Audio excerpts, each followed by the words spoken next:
and also embracing, clean cooking. We currently use briquettes, which is a source of clean cooking, and then as opposed to using firewood, so you can also, with the time also get. Does it reduce the cost of Yes, fuel wood? yes, Okay. it reduces the cost of preparing meals, and then it is also environmentally friendly, and then also in the long term, looking at can that also be able to generate some carbon credits to come back into the school feeding component? Yes. Oh, okay. Yes. Interesting. Yes. So on the carbon credits component, could you tell us probably what has been achieved in the school feeding space? So basically, it's just like measuring, especially most of the schools traditionally have been using firewood for cooking. So if you're using clean cooking, what are the emissions that are going out from the clean cooking vis-a-vis? You measure it based on what was going out in terms of emissions when firewood was being used.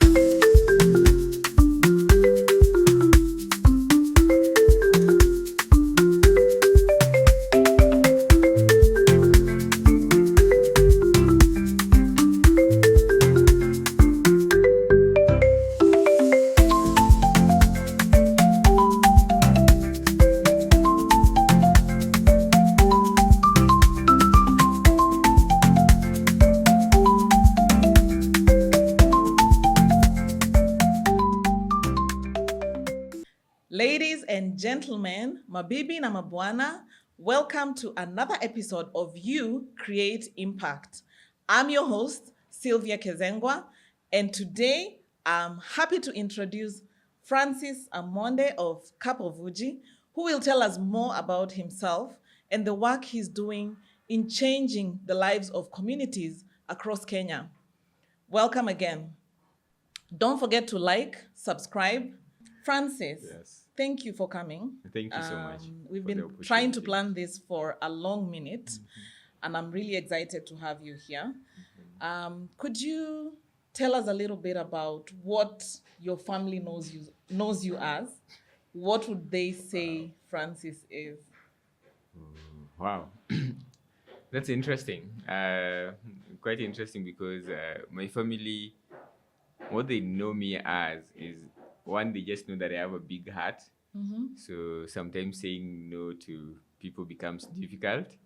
And then the other thing is that they know me as someone who is out there trying to kind of save humanity in a way.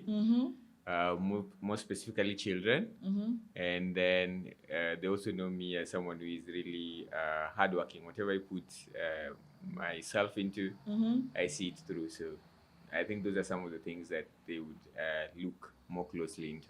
Yeah. And how are you managing trying to save the world as well as not say no to anybody? So I think for me, the most important thing is that one, I've come to realize that I need to sometimes also stay grounded. So in as much as there is that element of not saying no to everybody, you have to put boundaries sometimes. If it's something that is beyond you, you need to, take a back seat, say, okay, this we can't do now. Can we, think about it later? So that is one way of coping with it, so that you also don't drain yourself and don't drain your energy and don't wear thin. So yeah. Oh, yeah. Okay. Could you give us an example of how that looks like in real life? Like, have you had to say no recently and, break your heart a little bit because you wanted to go a step further, but it wasn't possible?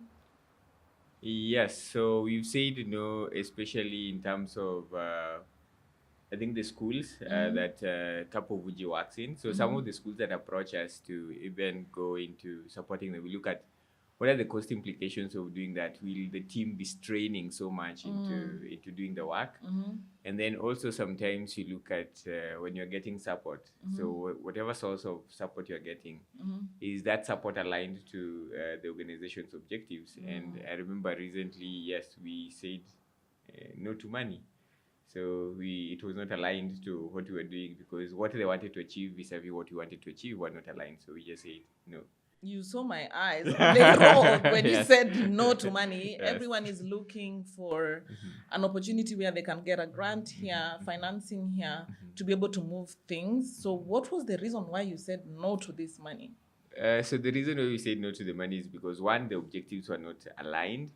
Secondly, they wanted to like have kind of a lot of shortcuts, and we have processes in terms of this is how you go about implementing a project, and these are the things you need to have on the ground before you start implementing. So they needed us to bypass most of that, and they also wanted to be in a rush.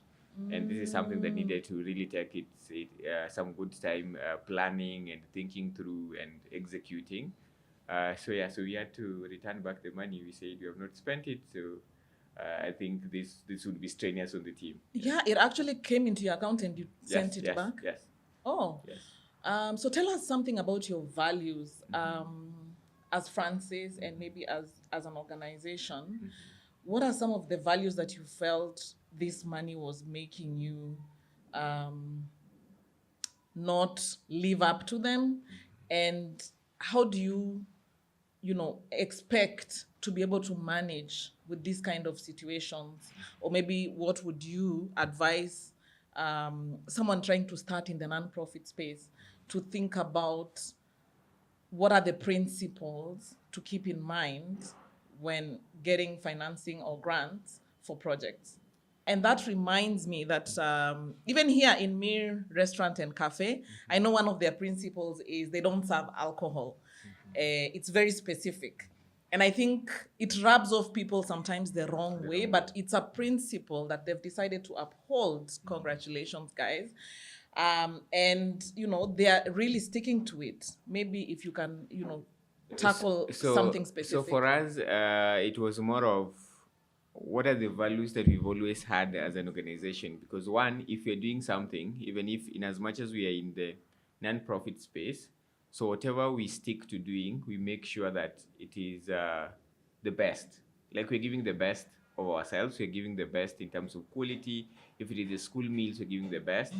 But you see, when you're compromising on that, like on the quality of things, on the quality of work, and also processes, like just, having integrity, just doing the processes how it should normally happen. If it is procurement, this is the stages of procurement, this is how this should be worked out, and this is, you need to get these people to give you quotes and everything so that you get value for money. Yes. Okay, I understand. So in terms of an organization, you need to have specific corporate governance measures that you follow. And anything that goes away from that should not be part of your offering. Yes. Okay, thank you. Yes. So let me go back to where, you started.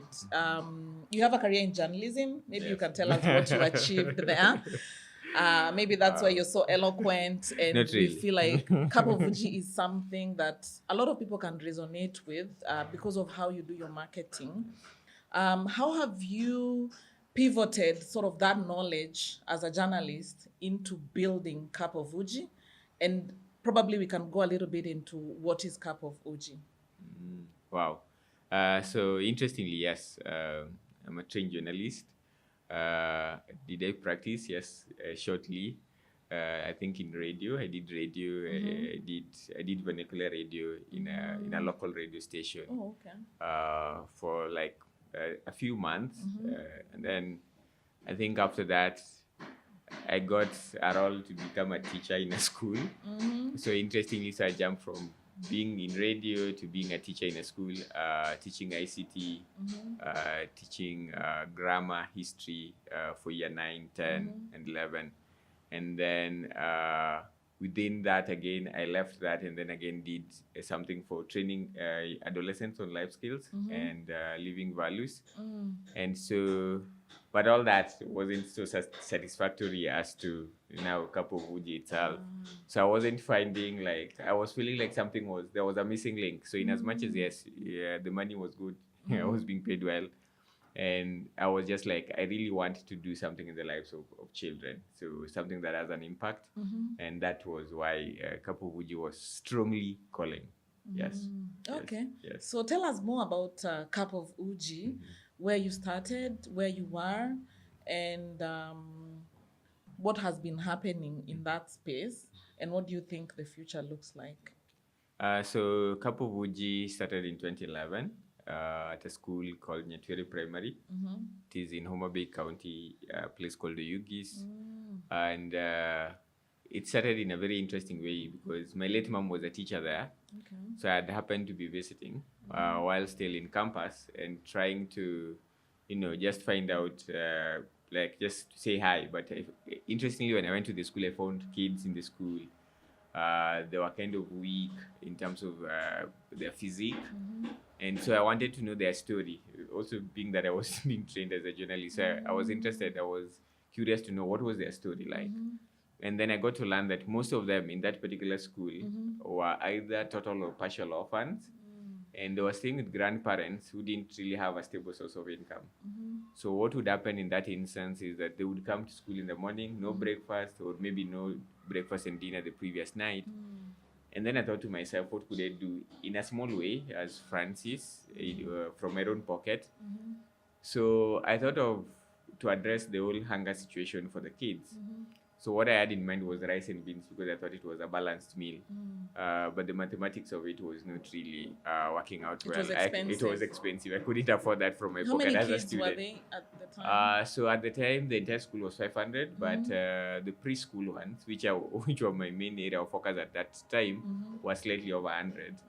So I did the math and I was like, no, it can't work. So I thought to myself, what else could I do to just help with the situation in a small way? Then I thought of, I remember growing up loving porridge, which is uji. Yeah. And then I thought of like, how about I just do uji for them, but not the fancy uji that you currently do. By then you are doing just white maize, you go grind it, take the flour to the school. But we started with the preschool, like slightly over 100 children, and that was the start of Cup of Uji. So it started because I could save. I made savings in very interesting ways. I went back to campus. I had friends that were studying with. They were in different courses. There was Castor, there was Ernest, and then there was Stanley. So what we did was we got a bed sitter and we bought a double decker and a single bed and a double decker. So we shared. So that the cost of that, instead of paying now the hostel for the institution, now we would cost share for the bed sitter, and then whatever balance I would remain with, I would save it and use it to buy the maize and then grind and take to the school. So that was the start of Cup of Uji. Yes. A story of sacrifice. So I'm learning that your late mom, may her soul rest in peace, gave you an opportunity to delve into her workplace. Yes. And you encountered these children who were struggling so much. How was the relationship with the school? Just someone walking out and coming to give kids unga. How did that work? And then how has that grown? And to what point has it grown to date? Okay, so it was very interesting. When it started, I think 2011, we started with those slightly over 100 children. The school was very receptive. The challenge that presented itself now was there was need to scale up and have the entire school included in the Porridge program. We couldn't do that because of resources, so limitations of resources. So we had to hold that back, though the problem was the teachers were experiencing challenges in terms of the older kids fighting over the porridge with the younger ones. And so it became a problem like that until 2014. So that's when we were able to do online crowdfunding from individuals, actually on Twitter, which is currently called X.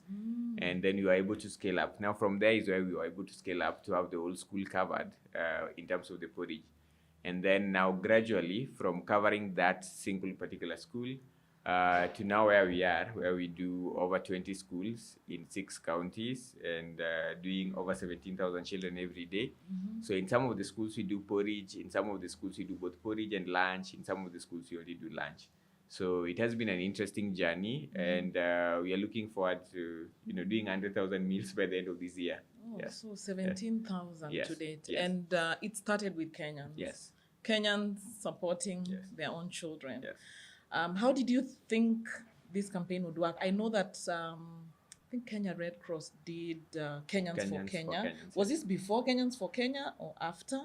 Because that's when we started seeing local philanthropy at work. I think that was before. It was before the Kenyans for Kenyans. It was before. So it was really like pioneering the crowdfunding space within Kenya. I'd like to know more about that experience because you were doing something that was unprecedented in a sense. So for us, it was interesting in the sense that I think it was coming from the lessons we had learned, like in a small way, where you would say, you go share, on socials and say, we're doing this for the school. And I remember it was coming from a point where there was a moment where we needed pads for girls, and we just shared, and someone reached out, and then we did the pads, and then we shared whatever documentation one in terms person. of in terms One of person receipts, yes, supported all the parts you needed. Okay. yes, and then we did the documentation in terms of these are the number of kids, this is the school, these are the number of girls, these are their names, and also support, also share the purchase receipt with them.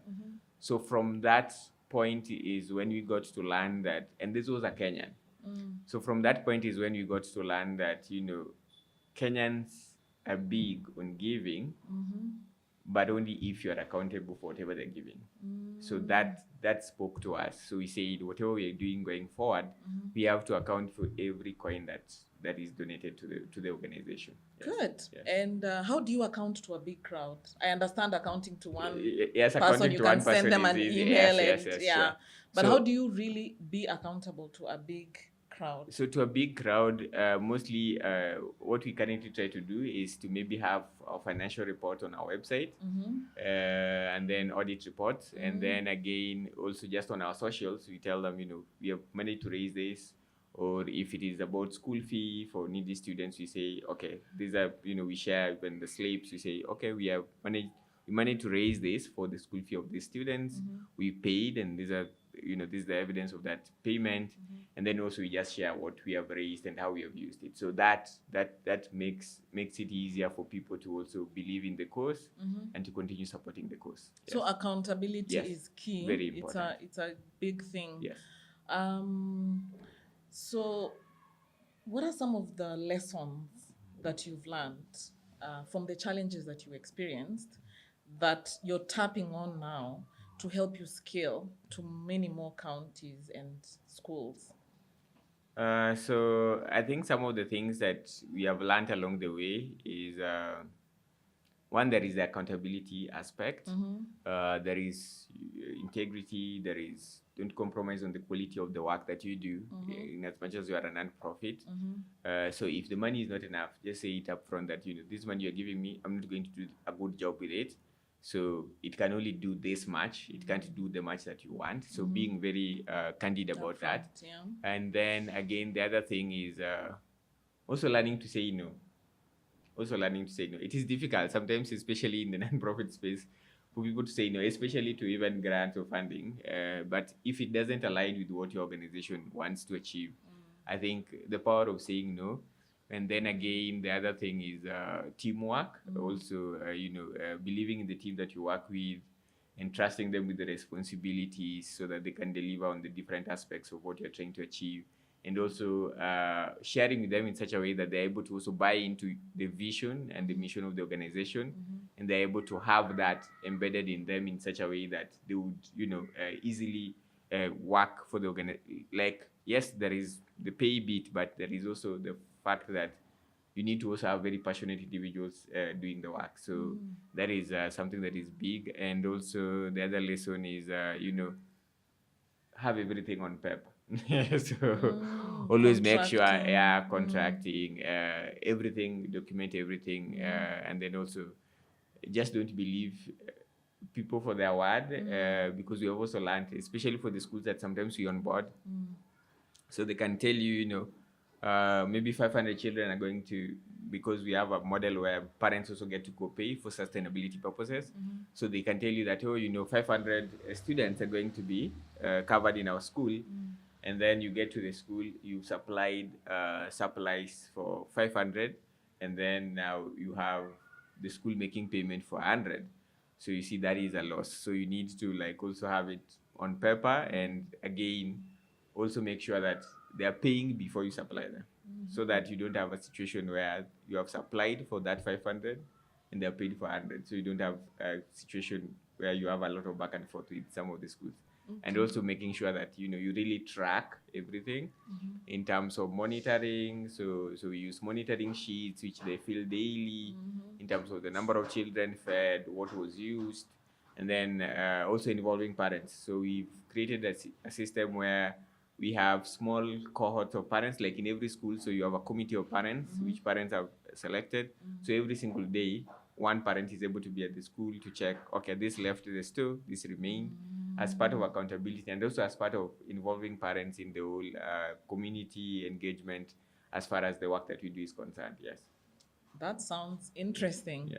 We all know that I think for the last 15 years, grant funding has been reducing, and most projects now have to be able to stand on their own. And I like that you're including parental responsibility there.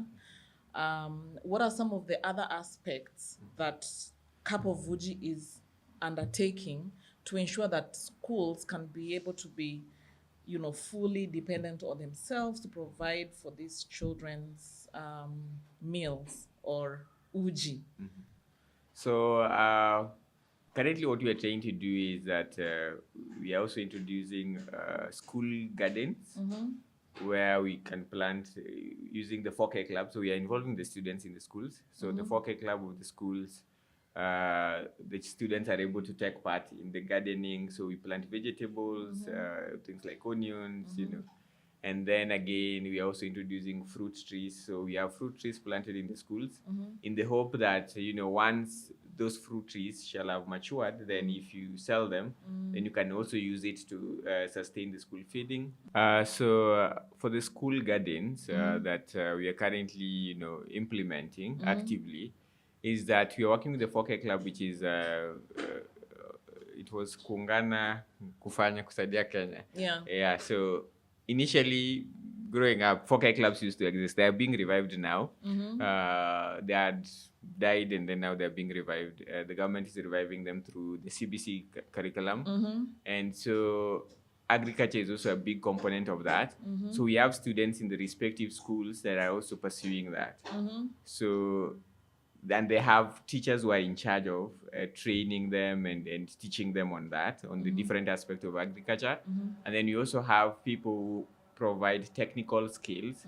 So they can come to the schools, meet with the teacher, meet with the students, and then provide them with technical skills, especially maybe how to plant something, how to transplant, how to make a seed bed, and all that, and also how to even plant the fruit trees and how you go about maintaining it, taking care of it. So we are working closely with schools to see a model where if kids are planting these things, then they're directly responsible for them. So they have a duty roster where this person will be handling this will be in charge of watering, this one will be, doing, weeding or looking after the fruit trees. So for the fruit trees, especially for the fruit trees, we're having each fruit tree assigned to a student so that they get to manage and take care of that and maintain that. And then you're looking at them also transferring that knowledge back home. So in case they're able to also, have a small, sometimes you can put it in a sack or something in a corner somewhere and plant some vegetables. So we are transferring those skills so that they can also be able to share that with their parents.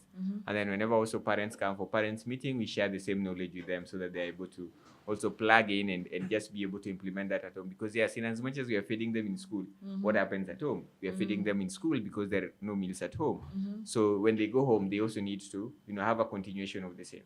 Yes. Okay. Yes. That sounds good. Yes. And have you had that experience in Kitengela? Yes, so we've had that experience in Kitengela. The students are very excited. So every time we interact with them, and because they also have someone who is a student who is in charge of the 4K club, so they're always very, very happy whenever we go, and they're sharing about the stories of how they're managing the farms and everything. So it's always a very happy moment whenever we interact with them in the school. Yes. So what setup do you have in Kitengela, and what has been grown, and what have you learned about agriculture through that? So we are kind of we started experimenting. We started with the school farm where we were doing high iron beans. So we produce high iron beans at the school on a small piece of land. And then we've also experimented with doing cabbages, doing spinach, doing onions.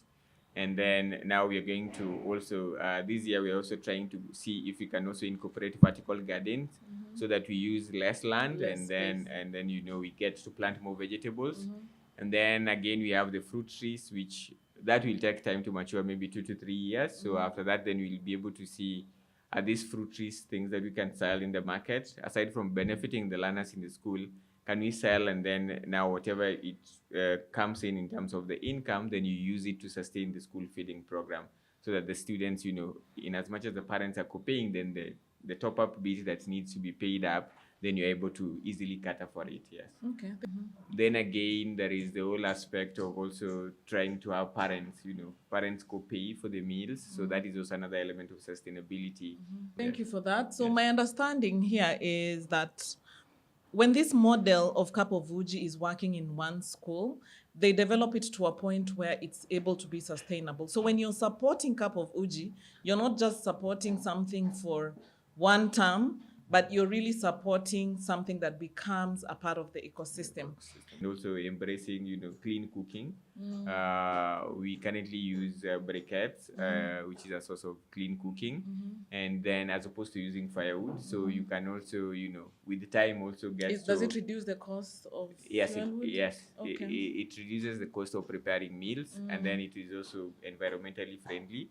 And then also in the long term, looking at can that also be able to generate some carbon credits to come back into the school feeding component. Yes.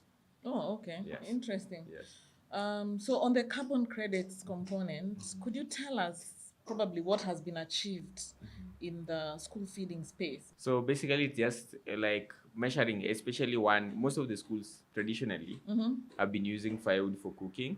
So if you're using clean cooking, what are the emissions that are going out from the clean cooking vis-a-vis? You measure it based on what was going out in terms of emissions when firewood was being used. So maybe you have like this quantity of firewood can emit this, and then this quantity of clean cooking can emit this. So you look at the balance of that, and then reducing the environmental impact yes, through the source of fuelwood. That you use. Yes. Source of cooking. Yes. That you're using. They use fuelwood. Yeah. Which has considered high emissions. Yes. So the ones like briquettes are definitely lowering the emissions. So less impact in terms of heating the environment. Yes. So, but we are still on the journey. I think it has not really been made like formally made in terms of the government is also trying to figure out how to do the calculations and see what amounts to what and what carbon credits. And then is it going to be every school being given its own carbon credit, or is it a cluster of schools? So those are the workings that are currently going on to see how that can work, because that is also another cost-saving measure that can work well in terms of sustaining the school feeding. So that is something that we're really looking forward to it once it is now officially rolled out and it's effectively working. Yes. Yeah, and this reminds me, I usually say that in the future, maybe not everyone will be cooking for themselves. Like there'll be sort of central kitchens which people will be getting food from. And I know this is one of the strategies around school feeding. Have you attempted to do that, the centralized cooking, or bulk cooking and then shipping to different schools? So we've tried central kitchen with one school. Which one? So we have a clean cooking kitchen that has a good capacity in Kitengela, which is in Kajiado County. And so we were supplying a school which was in Isinya on a daily basis. So we've tried that. We've seen how the possibilities of that. But again, so it's going to be, for us, it will be a mixture of both central and then also decentralized, where you have cooking happening within the schools, because it also depends. In every county, it depends with what is the distance from school A to school B. So, and that is why we are also incorporating mapping. So where what is the distance between schools, and can the central kitchen work effectively? What is the state of the roads? Is there water availability in terms of the places? So you look at a whole component of things in terms of before now deciding whether to go the central kitchen way or whether to go the decentralized kitchen way. And also this year we're going to also add 2 more schools to the central kitchen plan, so that we see how that also works out for us. Yes. Okay. Yes. So, if I can summarize your work, it's mainly working with schools to ensure that vulnerable kids who maybe didn't have a meal at home are able to Get get a meal. something to Yes, eat yes. so that they can focus on their On the education, education. and be able to have greater outcomes. Is there anything we could have missed, sort of, from your work that maybe you'd like to share?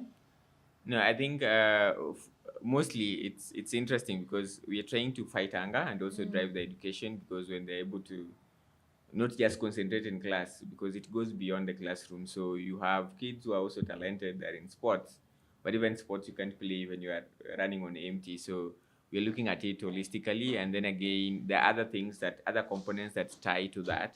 So we have had situations where a kid has performed well in school, they need to go to high school, they also don't have the resources for that, and then now we ended up having a scholarship program also additionally to what we do, so that it is tied to that. So whenever we are able to, then we take a specific number of children, then take them through high school. Currently we have over 20 of them in high school, and then 5 of them in different universities, and then we have also those that have graduated and are currently also working and coming back to also volunteer, and then the places where they work also gets to partner with us and sponsor more kids. And then again we have, you've gone to a school, you have girls, they're having their periods and they don't have access to sanitary pads, and then we said, okay, how about we support that? Then as we supported that, then the boys were asking, how about us? So we thought, okay, what is The it that boy is child. like, yes, the boy child. So we were like, what is it that is happening with the boys? So we said we can try do mentorship for the boys, but in small groups, because boys rarely open up in a hall. They won't really. So we're doing in small groups of like 5 whenever we're doing the mentorship sessions, and then whenever we are able to, then we also get to buy them some boxers, because for especially for the primary school boys. And then so, and also when COVID happened, and a lot of disruptions happened, we came up with a relief program called Be Nice KE. So where we were reaching out to families with food supplies, dry food stuff, and we were also reaching out to the families of the kids that go to the different schools. So we reached out in all the counties, all the 6 counties that we are in.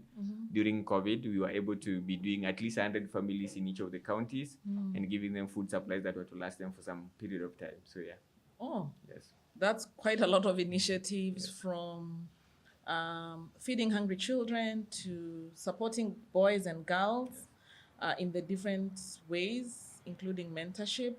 My question to you would be, how would you like whoever is listening to be able to support, to be able to do something within their community, or to be able to really tap on some of this work that you have done to be able to make a difference?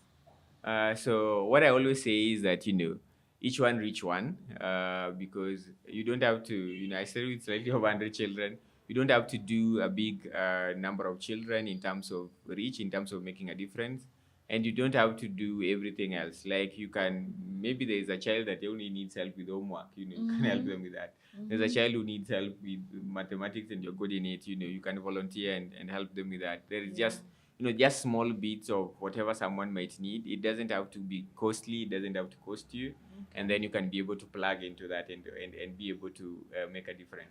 Yes. Francis, you're so humble. So I hope you've heard him. Just that little change that you can do within your community, that should be sufficient. But I definitely know that your support could help in terms of helping the projects that are being run by Cup of Uji. So probably, Francis, if you can share with everyone, what are some of the ways that people can contribute from where they are directly to Cup of Uji? So from where they are to Cup of Uji, so one is they can share our posts. So we are on all socials. We are on LinkedIn as Cup of Uji. Check out Cup of Uji. Yes, we are on LinkedIn as Cup of Uji. We are on Facebook as Cup of Uji. We are on X. I still find it difficult calling it X, but we are on X as Cup of Uji Kenya.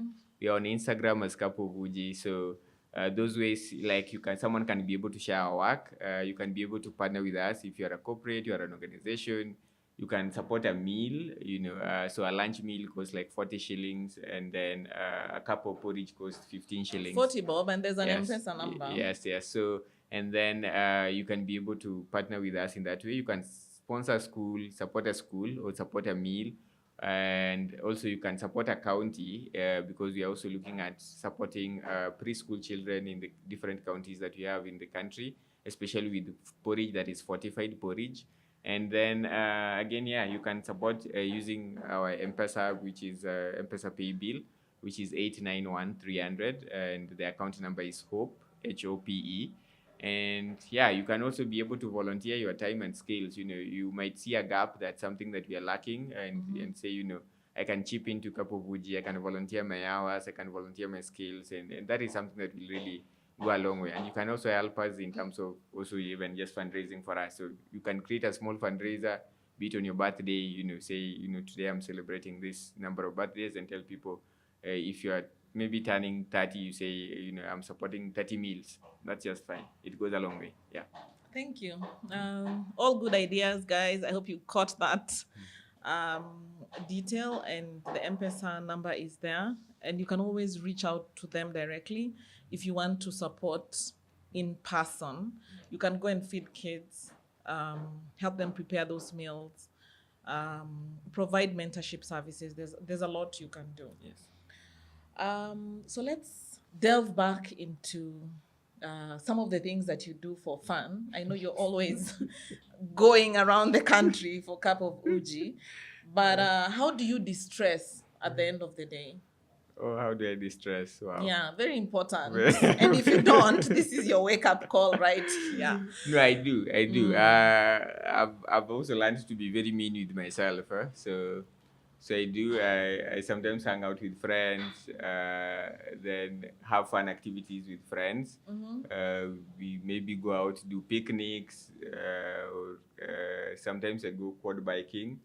And then the other thing is that I think I'm starting to learn how to play golf, and also how to play table tennis, and also trying to expand. And yeah, this year I've made, it's called New Year resolution. So I've made a resolution. I have 2 left feet, so I'm going to learn how to dance. I saw some people teach people how to dance.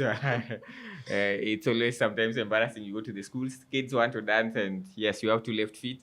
So I've made a decision that I will have to learn how to dance. So yeah, so those are some of the ways. And then I also, sometimes go to the theater, watch movies, read a book. So yeah. Yeah. Yes. And I know you're very strict about your diet.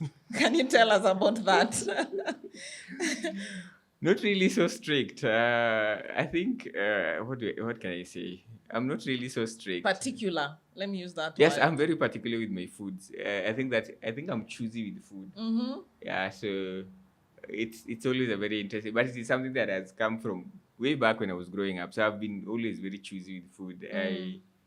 I'm very particular with what I eat. If, for example, I prefer porridge to tea in the morning. Uji. So. Oh my God, we didn't even tell people that Uji in Swahili is porridge. No, porridge in English. is yes. So yeah, so that. So I'm very particular with that, and interestingly, I also love traditional vegetables. So yeah, so things that people find odd, and I love fruits, and yeah, but I'm not a vegetarian. So yeah, just to put it out there. Okay, healthy eating, that's the way to yes, go. yes. Okay. Probably what I want to do now is just flip the mic a little bit, and you can ask me a question if you would like. Wow. I didn't see that coming. This is very interesting. So my question would be I think my question would be the inspiration towards the name that you have for the podcast. Okay. So I think I really went through a lot of names, before getting here. But I think the first name was You Create Impact. You Create Impact for me felt like it's telling you exactly what you're doing. I know that a lot of you listening, and even you, are doing certain things within your community that are really supporting the people around you. So the question is, how do we get others to hear about it? How do we get others to contribute? How do we get others to replicate? I won't be surprised if one of you says, actually, I've started doing this in a school in my home in Kerugoya, I will not be surprised. So please don't disappoint me. Let's really keep that cycle of helping to keep things moving within our communities going. And this is what kind of led to the inspiration, like just being able to help people to know what's going on, because knowing what's going on is very important, as well as being able to challenge themselves. How can I do a little bit more than what I'm doing? Wow. Yeah. That's deep. Yeah. And you have really made that name come to life, because when I bring you here, I even discover things that I didn't even know existed, and things that are happening that I may not really be privy to. So thank you for sharing your story. Thank you for the sacrifice that you have made within our communities. And we will definitely support you. We will definitely, keep the wheel of resilience moving through our efforts. I would also like to thank our crew back here. Thank you for keeping us on air. And thank you for the Mir Restaurant and Cafe for hosting us.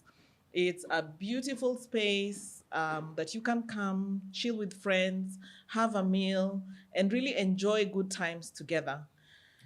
Thanks. Don't forget to like, subscribe especially, and also share this podcast with your friends and family. And see you on the next one. Bye.